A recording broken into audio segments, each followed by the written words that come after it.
খালেদ ভাইয়ের জন্মদিন। আমি প্রেস ক্লাবের সবার পক্ষ থেকে খালেদকে অভিনন্দন জানাচ্ছি জন্মদিনে। আমি চাই সে শতায়ু হোক, কারণ আপনারা আমার বয়সে ছোট হলেও কিন্তু জ্ঞানে অনেক বড়। আমি অনেক ছোট ছোট ছেলেদেরকে দেখেছি যারা অনেক মেধা সম্পন্ন এবং অনেক ভালো তারা নিউজ বানাতে পারে, নিউজ দেখতে পারে। আমরা বড় হয়েও কিন্তু তাদের কাছে ঋণী থাকি, কারণ কোনো সময় যদি সহযোগিতার হাত বাড়ে তো ছোটদের কাছে বাড়ে যে আমার এই নিউজটা কীভাবে করতে হবে, এটা কোন এগিয়ে যাবে। এই সহযোগিতা আমি সবার কাছে আশা করবো এবং আপনারা আমাকে এই সহযোগিতা করবেন, এই আশা এই প্রত্যাশা রেখে সবার সুস্বাস্থ্য দীর্ঘায়ু কামনা করে আমি আমার কথা শেষ করি। আমি মনে করি যে সে একজন সাদা মনের মানুষ। আমি আশা করবো যে এই দিনটি প্রতি বছরই ফিরে আসো এবং আমরা যেন সেই দিনটি পালন করতে পারি। সবাইকে ধন্যবাদ।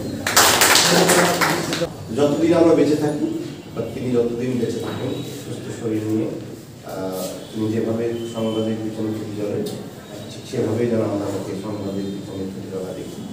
তার সার্বিক সুস্থতা এবং সর্বময় মঙ্গল কামনা করে আমি আমার শ্রদ্ধা ভাজন জন্মদিনে তার জন্য শুভকামনা থাকবে। আমরা সবাই দোয়া করব তার জন্য আল্লাহ নিরোগ দেহে তাকে সুস্থতা দান করেন এবং তার সফলতা এবং দীর্ঘায়ু দান করে এই প্রত্যাশা করছি।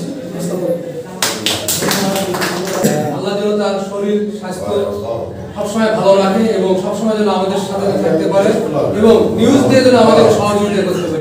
জন্মদিনের আয়োজন, এই এত সুন্দর করে যে আয়োজনগুলো, আমি মনে করি যে গাইবান্ধা প্রেস ক্লাব, আমরা যে গাইবান্ধায় সৃজনশীল চিন্তার মানুষ যারা রয়েছি, আমরা এই সৃজনশীল চিন্তার মুক্তমনা মানুষগুলো আমরা প্রেস ক্লাব থেকে, যেমন দাদা অমিতাভদার জন্মদিন পালন হলো, সেদিন আমি আসতে পারিনি, কাছে ছিলাম, খালেদ ভাইয়ের জন্মদিন। তো আমি চাইবো যে আপনাদের কাছে এই প্রেস ক্লাবের প্রত্যেকটা সদস্যরই এইভাবেই যেন আমরা সম্মিলিতভাবে একদম খুব জাঁকজমকপূর্ণভাবে আমরা এই দিনটাকে স্মরণ যেন করি এবং এটা যেন ধারাবাহিকভাবে থাকে, এইটাই আপনাদের কাছে আজকের প্রত্যাশা। আর পরিশেষে খালেদ ভাই উনি খুব অল্প সময়ে কিন্তু এই সাংবাদিকতায় এসে খুব ভালো করছেন, সেজন্য হৃদয় থেকে আমারও ভালোবাসা রইল। অবশ্যই আপনি আরো বহুদূর এগিয়ে যান আজকের এই জন্মদিনে। এটাই আমার বড় ভাই খালেদ ভাই দীর্ঘায়ু কামনা করি এবং তাকে আল্লাহ সুস্থ সবল রাখুন এবং সংবাদ কর্মী হিসেবে শ্রেষ্ঠ মর্যাদা আমরা দান করুন। সকলে বলেন আমিন। আসসালামু আলাইকুম। আজকে আনন্দঘন মুহূর্তে আজকে সব ক্ষেত্রেই তার কিন্তু একটা অংশগ্রহণ ছিল এবং সবাইকেই তিনি একদম আগলে রেখে রাখতেন আর কি কাছে।